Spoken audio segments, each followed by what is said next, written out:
What's up everyone, it's the Failed One, and now let's continue through our journey through Lamento.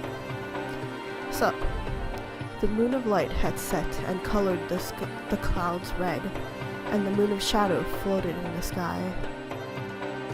So it's nighttime now.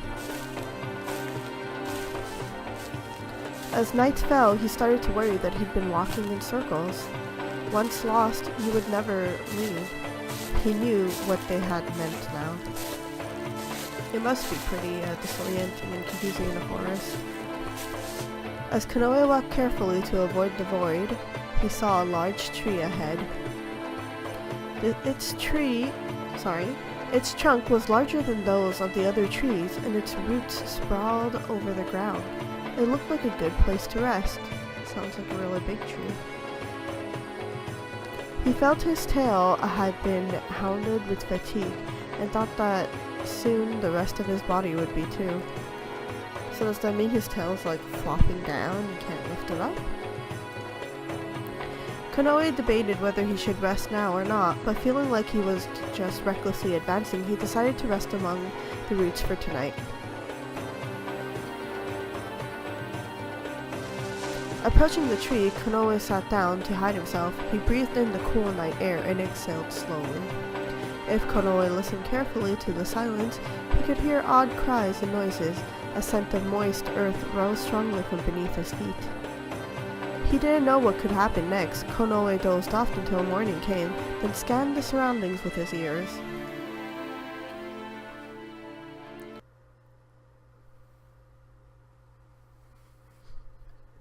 The second morning in the forest, Konoe's body creaked when he stood up.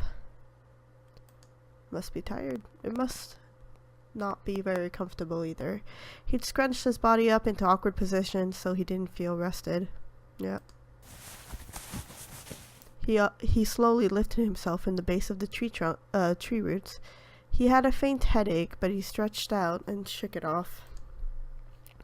After he finished grooming his arms, ears, and tail, Konoe took out a flask from his drawstring bag and drank some water.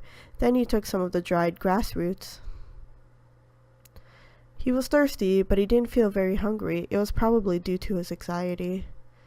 Konoe began to walk through the forest, carefully weaving through the fog, after checking the position of the moon of light.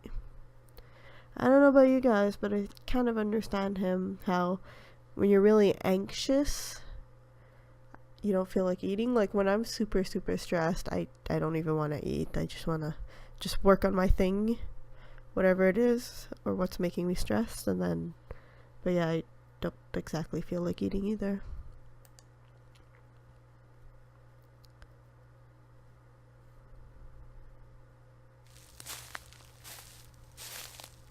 How much further to Ranson?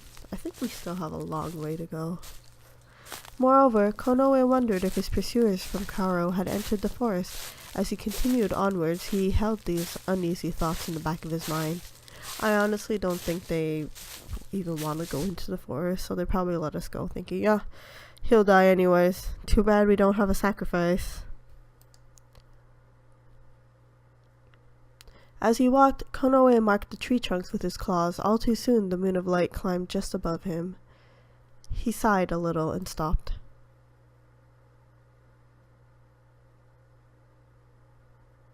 Suddenly, he felt a presence. Konoe's ears perked. Someone was there, and they were not alone.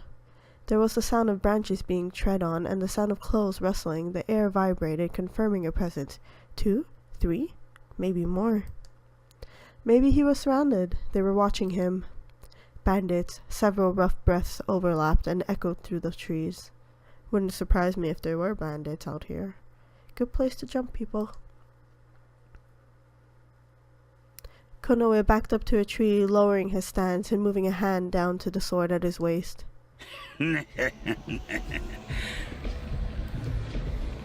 Between the gaps of deep green, several shadows came into sight.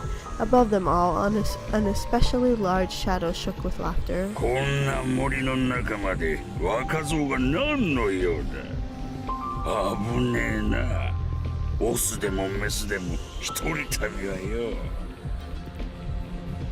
As if amused by those words, the surrounding shadows all laughed at once. Their coarse voices shook the plans. Yeah, I think we ran into a band of bandits. As the group of shadows glared at him, Konoe sorted out his thoughts. When he glanced around, he saw about 10 of them. He could take them on, but only if they attacked one by one. All the shadows were large, but they seemed to be quick too, so they had an advantage. Konoe felt something strange about the scene before him. The shadows hiding in the trees crawled towards him little by little. Seeing the cat surrounding him, Konoe gasped.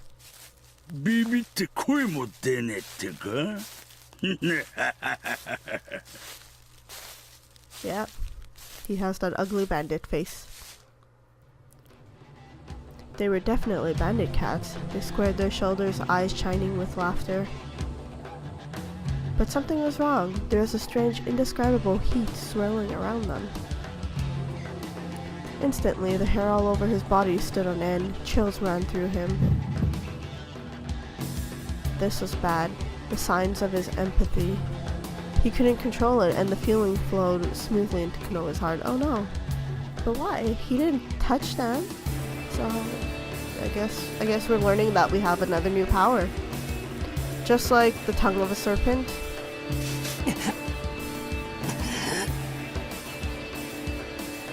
Suddenly, a ferocious torrent of emotions pierced the wall of his self-control and spread into his chest. His teeth clenched and his knees buckled. If he couldn't start breathing again, he'd die. Even as he thought this, the intense emotions rose. No, it was different. Something really was wrong. Many lights exploded in the back of his eyes and disappeared. Intense delusions, vivid images. It seems to be worse than the memory thing that he had. Konoe didn't understand whose face it was, but it was warped with hatred. He was pulled into a vortex. The bandits surrounded Konoe, who collapsed, laughing their vulgar laughter. The density of the emotions increased, and his thoughts flickered violently over and over again. At that moment, a shadow flashed through Konoe's mind. It moved smoothly, meandering left and right. There were traces of glossy scales. It was a serpent, the green snake from his dream. Green snake was the one that raped us? He was thinking back to that now for some reason. There was something here, he thought. There was something here other than the bandits. But Konoe's thoughts were interrupted. One of the bandits raised his axe and pounced on Konoe. Oh no! He rolled to the side at once, evading the blow. The axe struck into the ground. He heard a dull sound. Another blow swung at him from behind, and he jumped. Some of the hairs on his tail were cut as the axe bore into the ground. Oh no! Another blow swung at him from behind, and he jumped. With no time to think, Konoe ran. Diving, he escaped the circle of the bandits' siege. Once they realized that their prey had disappeared, they slowly turned their bodies and faced Konoe's direction. Their thirst for blood increased even more. Several low growls overlapped and crept across the earth. Konoe felt a strong pain, as though their feelings of terrible anger were crushing his chest, like they were tearing him apart. In the corner of his mind, the snake undulated its body and laughed, its tongue flickering. His knee weakened as he desperately tried to endure it. If this kept up, he wouldn't be able to move. He swallowed the agony and ran to escape from the bandits. He dashed out of the way of the roughly planed stone sword, flashing across his view. Then he kicked his heel at the chin of the bandit cat, who had grabbed his tail. These guys seriously need a beating. The cat moaned and growled behind him as Konoe ran as fast as he could. Where was he running? In the direction of the moon of light? There was no time to check. Oh no, I feel like we're gonna get even more lost now. How far would the bandits chase him? Konoe's heart was beating so fast he thought it would explode. Konoe was much faster than they, but the anger he felt from the bandits pierced his chest painfully. For that reason, Konoe wasn't able to shake them off. He felt as though he had no strength. It took everything he had to evade their blows. His body was suddenly roughly pulled from behind. Something had grabbed his tail. He had to get out of there, but soon Konoe heard heavy breathing behind him. He was surely beginning to slow down. He felt a dull pain in his arm. The cat chasing him from behind had grazed him with his claws. The cat that had chased and grabbed Konoe recklessly lunged at him with his claws. Shoot. He was barely able to evade the attack and was starting to run out of breath. Konoe didn't have time to draw his sword. His timing was spot on as he slipped past each blow. Konoe aimed for the short interval between the swinging of his opponent's arms to launch his own attacks. He turned his right foot and twisted his upper body, relying on the force of the drawn claws of his right hand. I really hope we have like some type of superpower to help us get out of this situation. His opponent cried out in anguish as a spray of deep red blood gushed from his face. Konoe's claws tore into his flesh from his eyes to his nose. The cat, clutching his face, disappeared from sight. He took a short rest for a moment, but other cats were still coming after him. It's really unfair when it's like 3 against 1. With traces of blood still covering his right hand, Konoe sprinted off.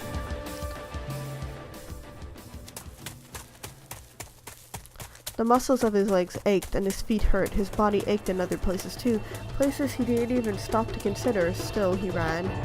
His restless breathing echoed in the depths of his ear. As the wind swept past his cheeks, he immediately started to feel heavy. Oh no. His feet staggered as he stepped heavily into the ground. A searing pain pierced his heart. Unable to control them, his feet became tangled. Konoe tripped over a raised tree root and fell on his side. As he tried to get up, he became alarmed. Konoe heard the sound of breathing nearby. It wasn't from behind him, it was beside him. Oh, who's beside us now? No! Bandit cats approached him from the trees, murderous smiles twisting their lips. One of them raised a stone axe, but then... Is someone coming to save us? A shadow flew by, and the bandit fell as if he were blown back. It felt like it was happening in slow motion.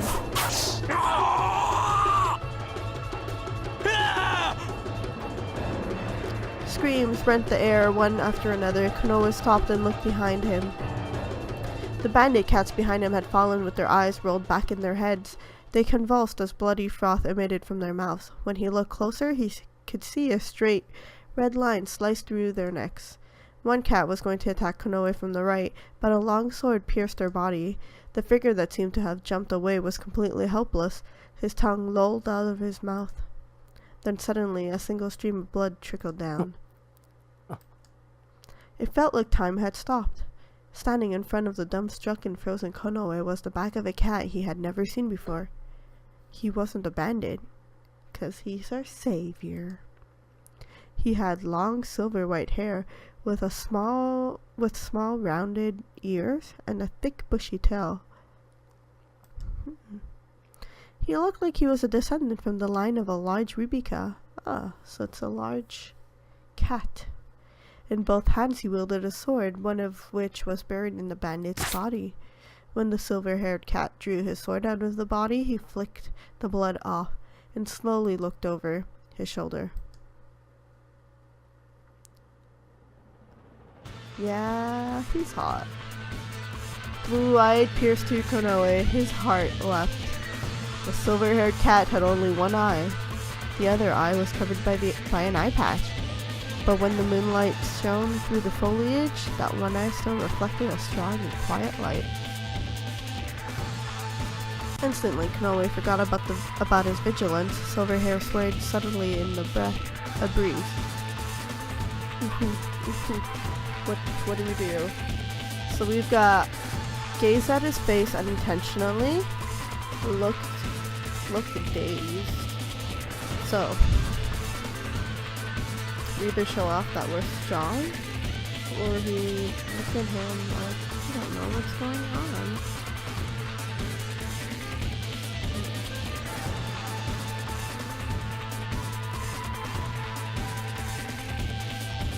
Okay, we're gonna give him a strong gaze to show that we are strong and we're not like love-struck or anything.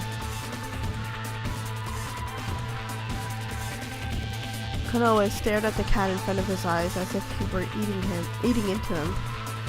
If he looked away, he'd admit the superiority of the other cat, a tacit rule among cats, though. It didn't matter much now.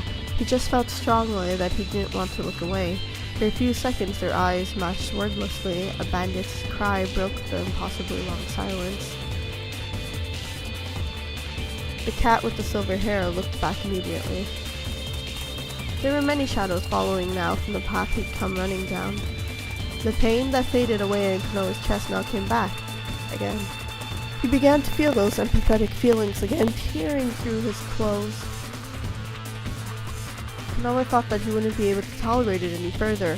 While he clenched his teeth in despair, the silver-haired cat began to rush forward. He's really gonna save us. The faint, low voice swept past Konoe's ear. A flash of silver passed as if he were in a daydream. His white tail streamed behind him, the figure ran through the deep greenery and took on the bandits all on his own. Konoe watched the scene in utter amazement. This guy is a good fighter, pretty much. The bandit cat in the lead cried out and threw himself on the silver-haired cat. Red blood spewed into the air. The bandit cat's body collapsed without a sound. He went on like he'd made up his mind about this from the beginning. Without any doubt or hesitation, this unknown silver cat, just who was he? Above all that, why was he drawn to this swordsman? Oh, even Konoe can see his hotness. Konoe was attracted by something. Attracted by his buffness and his skills and his hair. That hair. But he shouldn't just be admiring him now. Go, it was certainly what that cat had said. Konoe turned away at once and began to run the other way.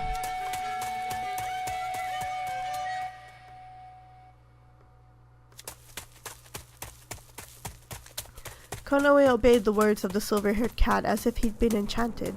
The pain of empathy still tormented Konoe's body. He held his breath. He wouldn't have been able to turn around if the bandits had caught up with him. Emotional empathy, it was a useless thing. Konoe felt hatred towards it from the bottom of his heart. The moon of light gleamed high in the sky. Konoe ran against the wind, deeper into the forest.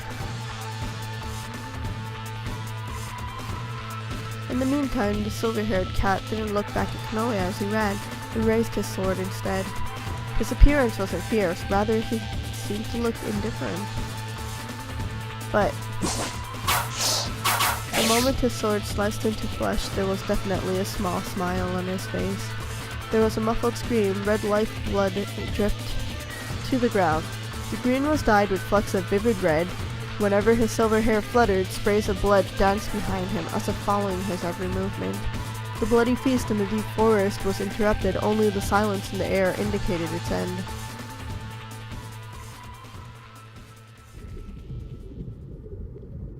Oh, are we back in this place? Several presences stirred, rising and quivering like heat waves. The sand rustled as if fluttering about in the grand desert. The presences swayed. On the sand, one by one, there were cast-off husks of emotion. Unripe and fading emotions lay thick. They'd make a bitter sound if they were to be stepped on, even cautiously. A paradise of refined emotions, a fragile and ephemeral dream. There, the wind blew. The swaying presences pushed us aside.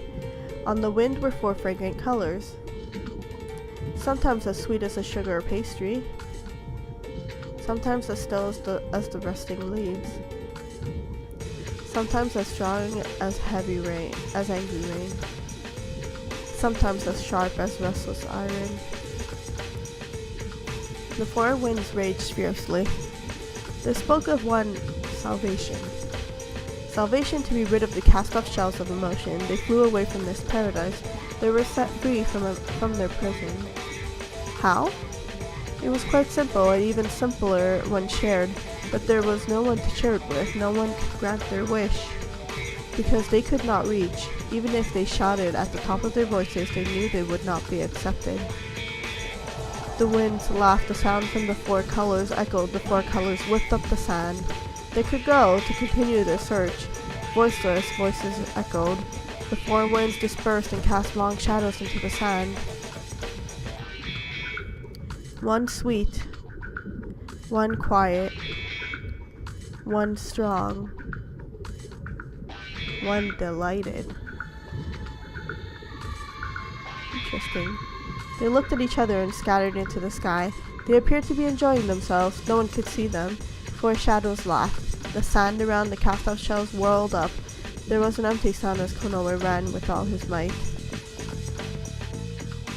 The four shadows turned into wind and disappeared.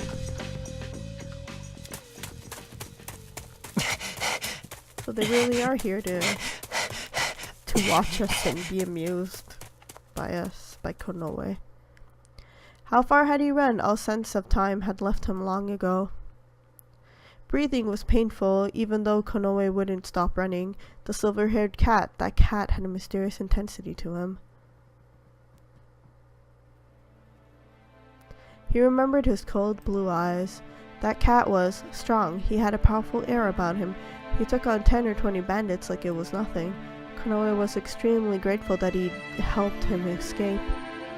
But why did he? Even though it was easier to just abandon a weak cat, he didn't really know. Maybe this guy likes to beat up people who like to beat up other people. Not because he wanted to specifically save Konoe, but he doesn't like people who just bully. You know, that cool type. Was it just on a whim? And what was he doing in this forest? Was he a traveler as well? He was probably on his way to ransom like Konoe. His questions kept coming. However, above all else, Konoe knew this cat was enveloped in powerful emotions. He seemed to crave fighting. The silver-haired cat moved sharply as if he were cutting the air. Just thinking about it made the hair on Konoe's tail stand on end. Something had reflected in his blue eye as soon as he crossed his swords. There was some kind of light dwelling in it. Konoe wanted to know more about it. Did we fall over? While he continued to run, Konoe pushed the brush aside, and suddenly the ground below him disappeared. He gasped strongly. The ground had given out to a steeply slanted slope. He hadn't noticed it. And now we're tumbling down the slope. Before he knew what was happening, Konoe went rolling down the hill. Yep. Twigs and pebbles snagged against his clothes and scraped his skin.